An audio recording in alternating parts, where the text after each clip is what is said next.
Бәріңізге сәлем, мен Қазира, каналыма қош келдіңіз. Бұл бейнеде сіздерге осы аяқ киімнің қалай тоқылғандығын көрсетемін. Осындай екі түрлі түспен тоқылған аяқ киімнің. Мына жерде қарасаңыздар, бұл екі аяқ киімнің мына жағындағы мына түсі бір түспен ғана тоқылғанда, ал мына жақ ең соңғы алғаш басталғаннан бастап бұл аяқ киім екі түрлі жіппен тоқылған. Екі түсімен де басынан бастап, мына жерінен бастап екі түсімен тоқылған. Егер де сіздер бұлай ала қылдырып екі түсті жіппен тоқығыларыңыз келмесе, бұны тек бір түсті жіппен ғана тоқып шығуға болады. Барлығында тек бір түсті жіппен. Болмаса, мына жерден бір түс тұр ғой, мына бір түс тұр ғой. Соның орнына мына екеуін бір түстен, болмаса үш қатарды бір түстен, одан кейін үш қатарды бір түстен қылдырып, ауыстырып тоқуға. Ол енді өздеріңіздің қалай әсемдеулеріңізге байланысты болады.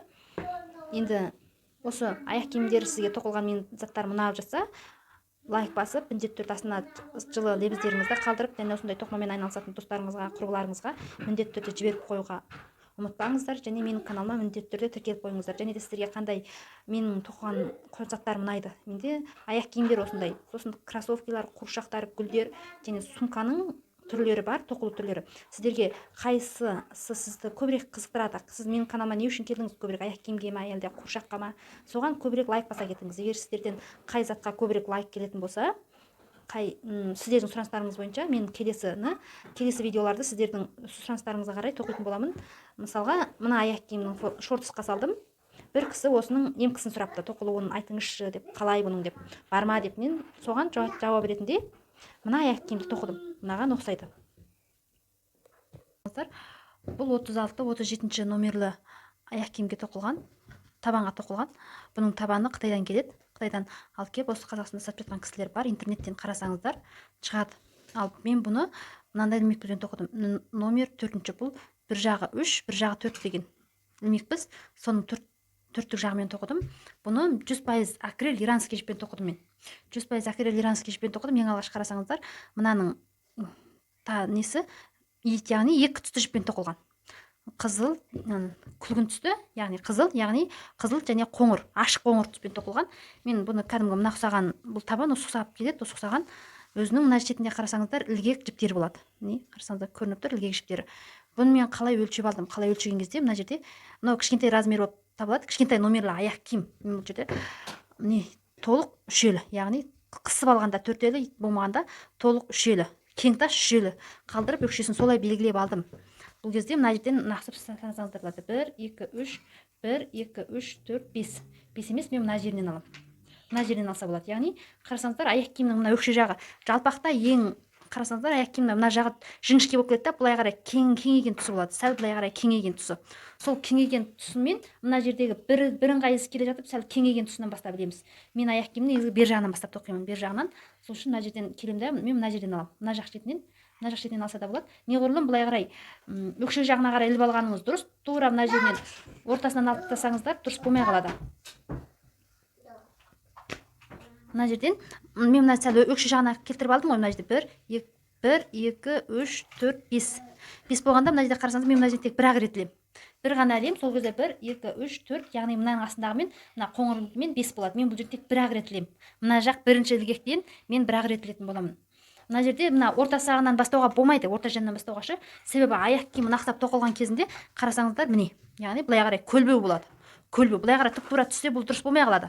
Былай қарай чорт былай қарай түсіпші, кесілген сияқты болмайды. Онда былай қарай көлбеу тұру керек. Көлбеу тұрған кезде аяқ киімнің асты мына жерден келгенімен тура осылай болмайды. Яғни адамның мойын жағы, аяқ киімнің мойыны кішкене аяққа қарай былай қарай иілген болады ғой. Мына жақ шеті кішкене сүйір.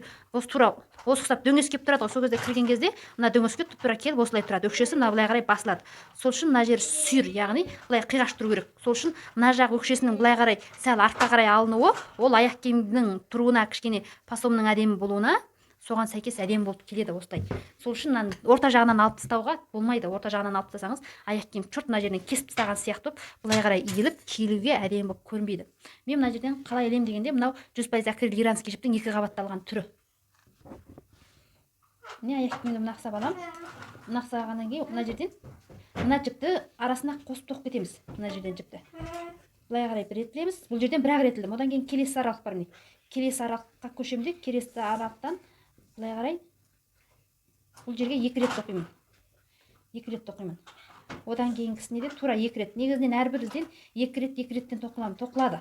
Егер 2 реттен тоқылған кезде мына жерде қарасаңыздар, міне кішкене 2 рет тоқыдым әзірге, бірақ мына жерде кішкене артық қалып тұр, артық қалып тұр. Мен осы жерге 3 рет, 3-ші рез тоқимын. Мынаның қасына бұл жерде 3-ші рез тоқимын, бірақ бұл жерде мына белгілеуге, тігуге арналған ұқсаған шетіндегі әрбір із бар ғой, бұл жерде негізінен 2 рет тоқылады. Егер кейбір сәттерде 2-3 тоқып кеткеннен кейін, 2-3 тоқып кетесіз, сосын кейін кішкене бостық қалады, жаңа ұқсап. Сол кезде 3 тоқисыз.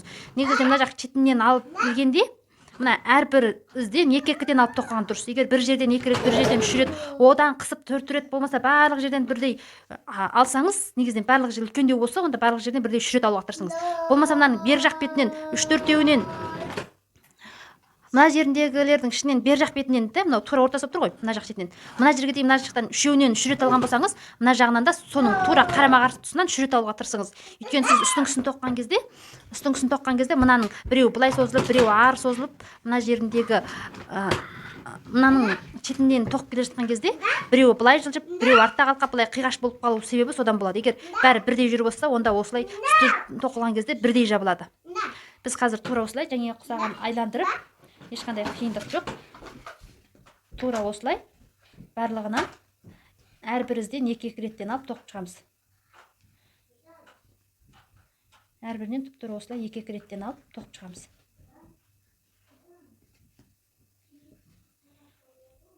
Осылай әрбірінен 2 реттен тоқып алып, мына жақ қарсы бетіне келеміз ғой. Қарсы бетіне келген кезде мына жерде тұр, мынау тұр.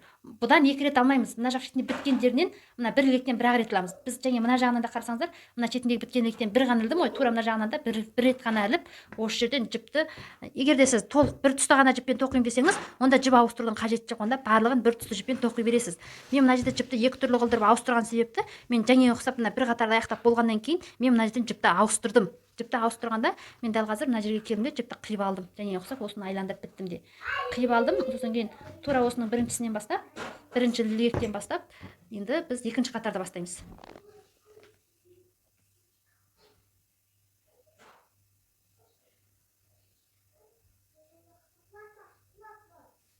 Мына жерден бастап біз екінші қатарды бастаймыз. Міне, екінші қатарды бастаған кезде біреу, екеу іліп алдым. Екеу іліп алғаннан кейін мына жерден екі жай ілмекпен іліп алдым да, мына қалған жіптерді былай қарай ішіне қосып тоқып кететін боламын. 2 ілмек ілдім ғой, сосын мына жерден былай ілмек бізге 1 жіп ілдім. Одан мынаның астындағы, мына жеріндегі қарасаңыздар, мына жеріндегі мына тесік тұр ғой, әрбір шұңқыр солардан іліп алам. Соларға кіргізем белгілеуге келіп. Мына жерден тура алып келем да, сосын мынадан кейінгі екіншісінен ілем. Екіншісінен ілген кезде астына қарай, бетінен ғана емес, астына қарай толық іліп аласыз. Бетінен ғана ілсеңіз, онда дұрыс болмай қалады. Ілмек бізге 1 ілдім.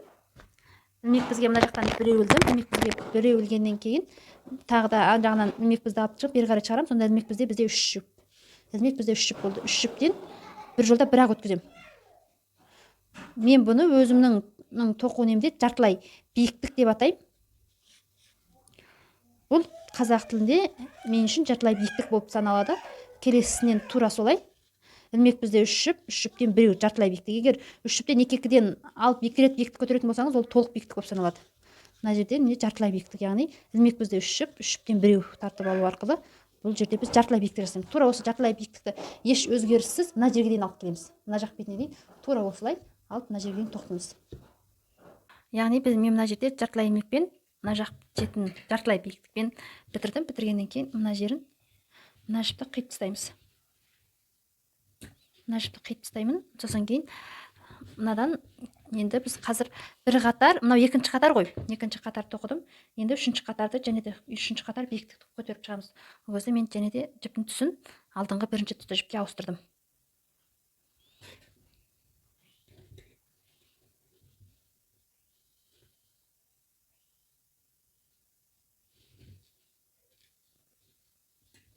Мына жерде қиылған қиқым жіптерді, соңында қалғанша қалдық жіптерді мынаның арасына қосып алып кетеміз.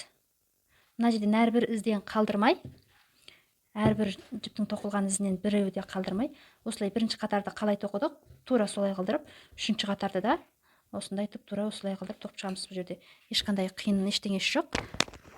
Бірінші қатарды ең алғаш табанындағы ілгектерден қалай тоқыдық қой, осылай ілмек кіргіземіз, алып шығамыз. Ілмек бізде екі жіптен бір жіп алу арқылы тура осылай мынадан бастап мына жақ шетіне дейін айландырып тоқып шығамыз. Қазір мына жерде үшінші қатарды аяқтап болдым. Яғни бізде біріншісі қызыл, одан кейінгісі ашық қоңыр, одан кейінгісі және де қызыл болды. Қызыл түске жақын түс, анық қызылдың өзі емес. Мына жерден болғаннан кейін мына жерден кішкене жіп қалдырып мына жақты қиып тастаймыз. Мына жерде мен қиып тастадым. Мына жіп былай қарай кетеді. Былай қарай қосып алып тоқып кетеміз. Енді біз үстіңгі жағын тоқимыз. Бізде үстіңгі жағының ең біріншісі қоңыр түсі, иә. Одан қызыл түс, одан қоңыр түс, одан қоңыр түс, одан қызыл, одан қоңыр, одан қызыл, одан қоңыр. Яғни мына жерде санаған кезде біз қатарды былай тігінен емес, былай қиғаш санаймыз. 1, 2, 3, 4, 5, 6, 7, 8, 9, 10, 1, 12, 13, 14, 15. 15 қатар. Мына жеріндегісімен 16 қатар болған. Бұл жерде біз 16 қатар қалдырып үстін тоқыдық. Біз үстіңгі жағын қалай тоқыдық? Енді үстіңгі жағын тоқылуын көрсетемін. Біз көз мөлшермен мынаның дәл ортаңғысы болды ау деген жерді аламыз. Дәл ортасы бұл жерде қай жер? Біз көз мөлшермен ортасы меніңше осы жер болып тұр. Бұны дәл ортасы екендігін қазір қалай өлшейміз? Қазір соны көрсетемін. Бұның дәл ортасын біз көз мөлшермен алып алғанымыздан дәл ортасы болмай қалуы мүмкін. Сол үшін бұны былай өлшейміз. Мынау дәл ортасы деп ойлаған жеріңізден былай ілмекбізді шығарып аласыз. Ілмекбіз тұр ғой. Мына жақ шетін былай қолыңызбен басып, былай қарай мына жақ шетіне келесіз. Мына жақ шетіне мына жіп ұстайсыз. Міне. Сосын тура солай мына жағынан келесіз де, мынаны былай қарай ұстаймыз. Яғни бізде дәл ортасы тура осы болып тұр. Екі жақ шетінде де бірдей болып тұр. Бізде дәл ортасы осы екен. Осы жер бізде дәл ортасы болып қалады. Бұл жіпті алмаймыз. Егер де сізде басқа бір түсті жіппен тоққан болсаңыз, онда мына жерге белгілеу ілгегін болмаса тағы бірдеңе деп, тағы бірдеңе қысып, болмаса есіңізде сақтап, дәл ортасы болған нүктені есіңізде сақтап қаласыз. Ал мына жерден санаймыз. Мына жерде мына жерді қоспадым. Ортасын қоспағанда мына жері 1 болды. Мына бір орын тастадым. Тағы бір орын тастадым, 2 болды. Тағы бір орын тастадым, мына жер 3 болды.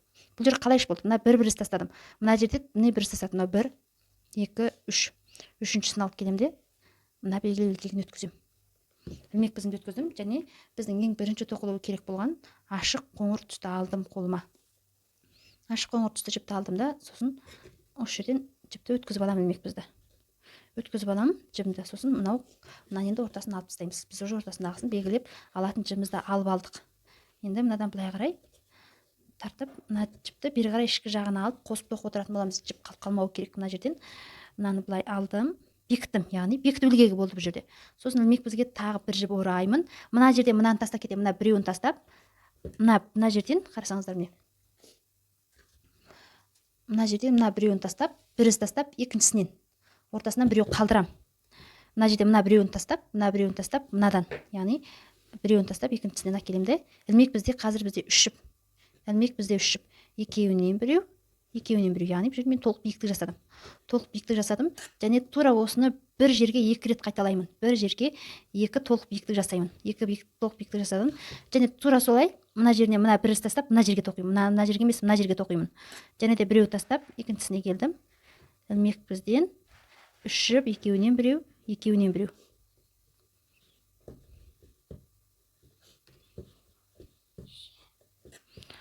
Содан және де тағы да біреу тастаймын. Тура осылай 5-еу тоқып аламын.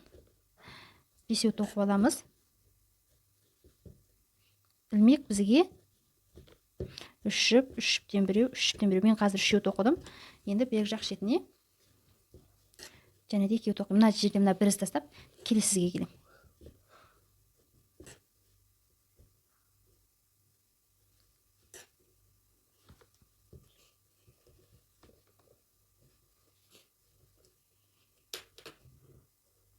Менде қазір 1, 2, 3, 4 болды.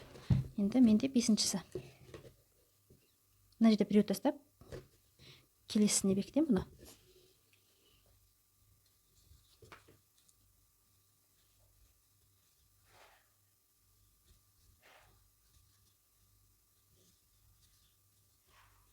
Мына жерде қарасаңыздар, 1, 2, 3, 4, 5. Дәл ортасы тұрған жерге мына ортасындағы келді. Мына 2-ден кейінгі дәл ортасы тұрған жерге ортаншысы келді. Біз мына жерде мына жақтан 1, 2, 3-шісіне бекіттік қой. Бекітілгеннен бастап. Және де тура сондай 1, 2. Мына жағынан соңғысына міне 1 тастап, мына жерде міне 1 тастап, 3-шісіне бізде мына жерге бекітілген тоқимыз. Бекітілген жасаймыз. Міне бекіттік. Бекіткеннен кейін жіпті былай алып мына жерден түйеміз. Егер түйгілеріңіз келмесе белгілеу ілгегін қойып, белгілеу ілгегімен ары қарай келесі үстіндегі қатарға қосып кетуге де болады бұл жерден. Мен белгілеу ілгегін емес, қазір түйе салдым. Мына жерде қарасаңыздар, міне мына екеуі бірдей болып тұру керек. Мына екеуі де бірдей мына жердің астындағы мына қызыл түсті ағаштың үстіне келіп тұр. Енді мына жерден және де біреу тастаймыз. Мына біреу тастап мына жерге келеміз. Тура осылай біреу тастап біз енді мына жерден қызыл түсті жіпті аламыз.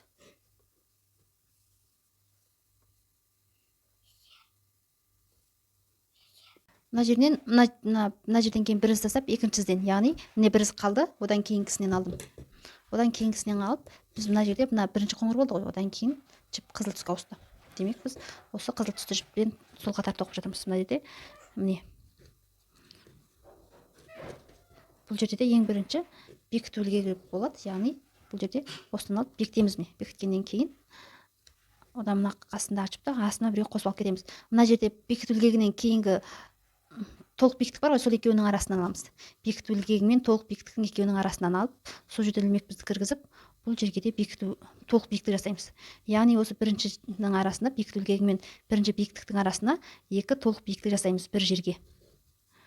Одан кейін мына екі толық биіктік бар ғой, мына екеуі биіктік, екеуінің ортасы, сол жерден аламыз.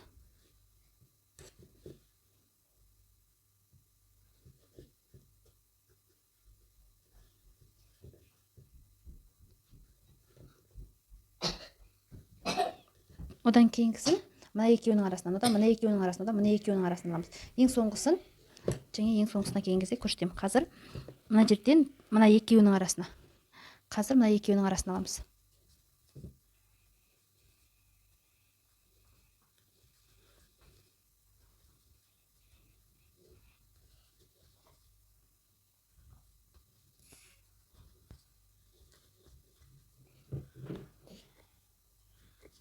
Біз қазір мына жердегі ең соңғысына келдік. Ең соңғысына келген кезде және де ең соңғы бекіту ілгегі мен ең соңғы биіктік сол екеуінің мына бұрышына, мына жердегі бұрышқа алып келіп осы жерден ілеміз. Осы жерден ілеміз, осы жерге екі толық биіктік жасаймыз.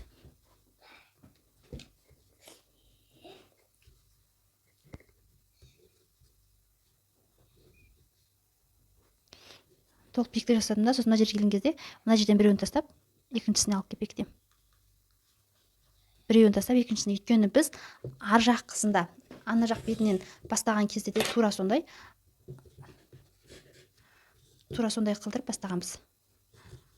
Екі жақ шетінен де бірдей қылып жасаймыз. Арғы жақ бетін қалай жасасақ, бері жақ бетінде тура сондай қылдырып жасаймыз.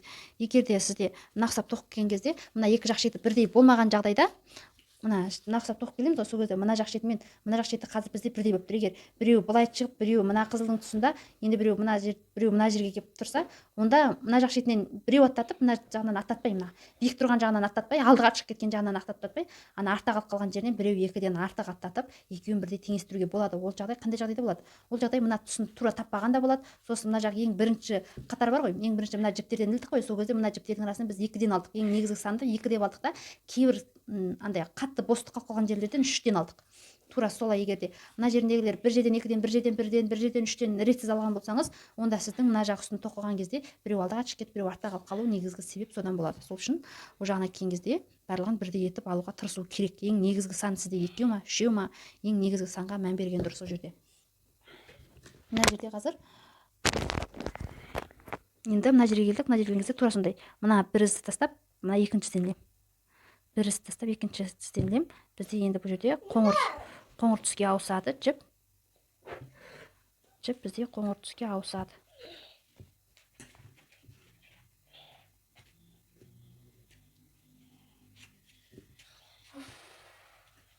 Және де ең бірінші бекіту ілгегімен бастаймыз. Бекітілді, бекіту ілгегі болды. Айтпақшы, мына жеріндегі жіп, мына жіп былай көтеріңкі болып, мына мен үстіңгі қатармен бірдей болып тұру керек. Мына екеуі, мына жеріндегі жіп, мына мен мына үстіндегі тоқылған жермен бірдей болып тұру керек. Бұл жерден тартып қалса болмайды. Егер негізінен дәл болып тұрған дұрыс, не үлкен не кіші емес. Егер кіші болып қалған жағдайда мына жіп қатты болып тартып, аяқтың мына жағының тартылып тұруына, яғни қысып қалуына әсер етеді. Бірдей болған жағдайда негізінен сол дұрыс болады.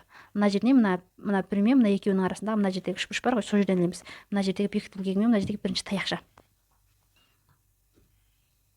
Сол жерге екі толық биіктік ілеміз.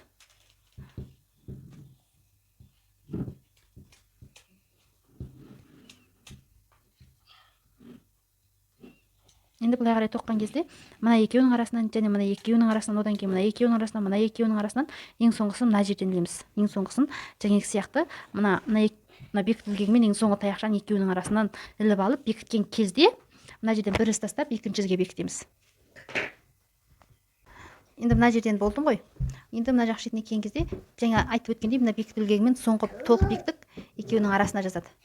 Екеуінің арасына тоқиды. Осы жерге екі толық биіктік тоқимын.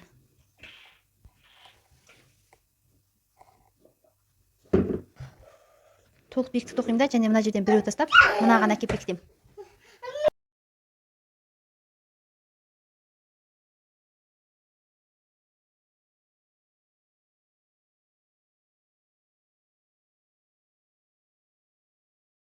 Мына жерде қарасақ, мына жерде бірінші қоңыр 1 2 3 4 5 қой. Одан кейінгі қызыл 1 2 3 4 5 6.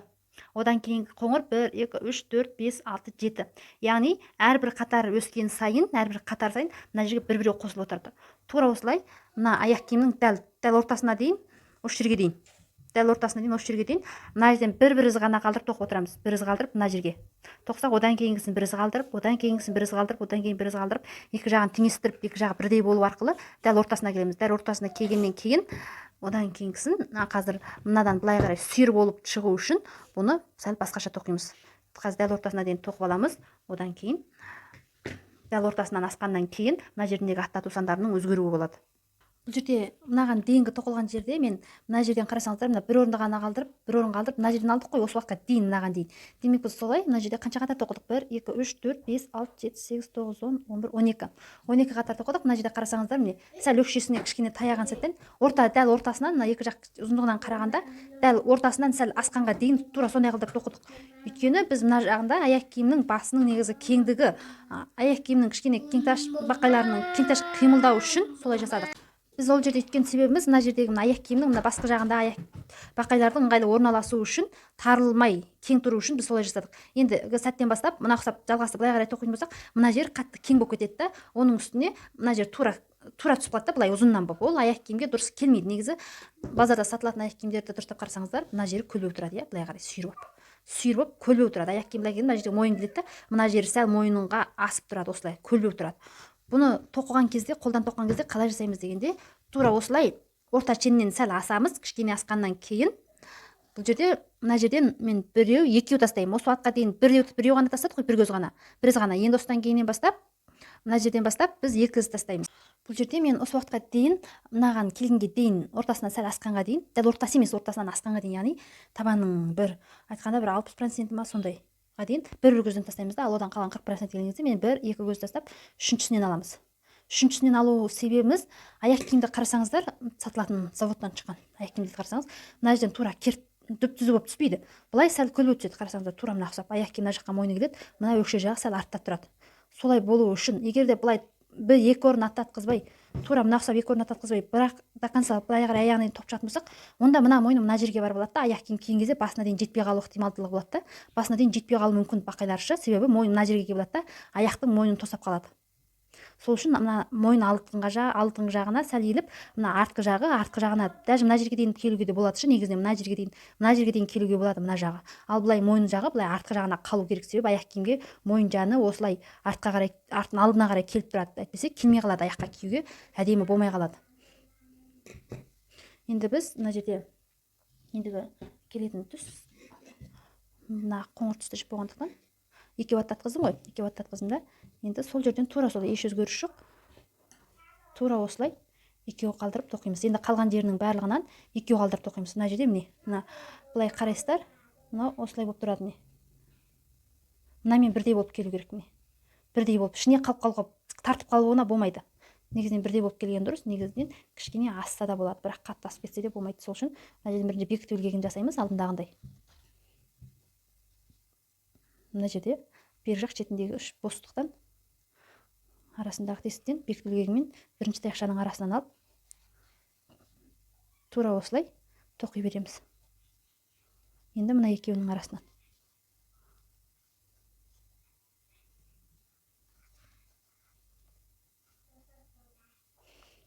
Тура осылай жалғасты. Мына жерде қарасаңыздар, мынау мынадан кейінгі мына қызыл жіпті соны да мына жақтан 2 тастап үшіншісінен аламыз. Одан кейінгісінде 2 тастап үшіншісінен.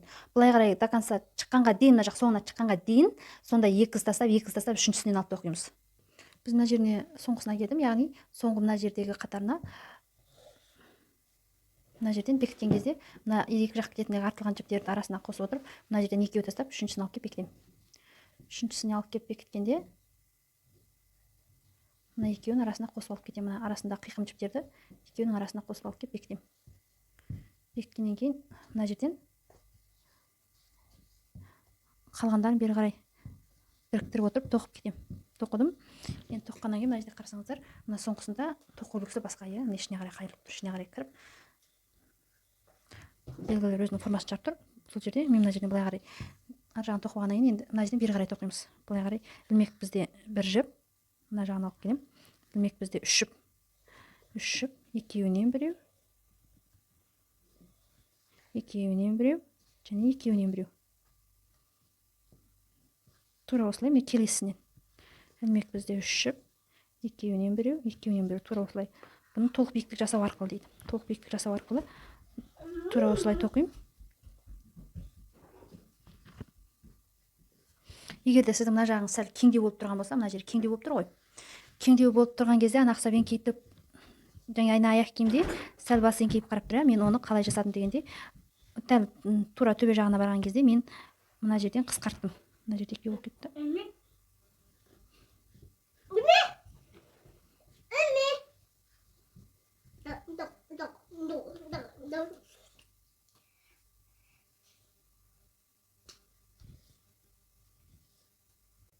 Мына жерге келгенде аяқ киімнің басы сәл кеңдеу болып тұр. Мына жер кеңдеу болып тұр. Ал мына ұқсап ішіне иіліп келу үшін мына жерден кішкене тарылтамыз. Тарылтқан кезде мына жерінде қарасаңыздар, мына жерден біреуін тастап, арасынан бір із тастап, осылай тоқимыз. Бір із тастап осылай тоқыдым, және де мына жерінде былай қарай.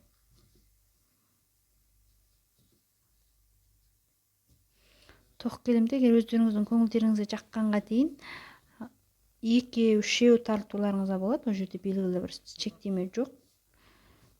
Бұның негізі тарылтудың басқандай да жолдары бар. Арасына жіп салып тартып.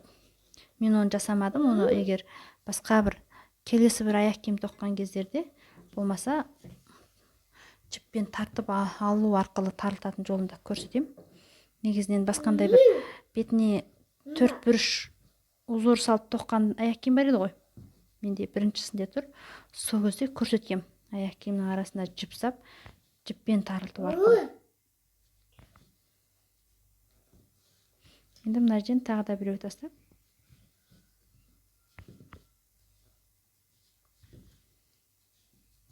Мына жерге қарасаңыздар, міне кішкене бізде еңкейіп белгілі бір форма ұстап тұр. Тура осылай мына жерден тоқып шығамыз енді жағына дейін. Осымен міне осы аяқ киімнің тоқылуын тоқып біттім. Сіздерге бұл аяқ киім тоқылуы ұнаған болса, міндетті түрде лайк басып, менің каналыма тіркелуге ұмытпаңыздар. Келесі бейнелерде көріскенше, мен Қазира.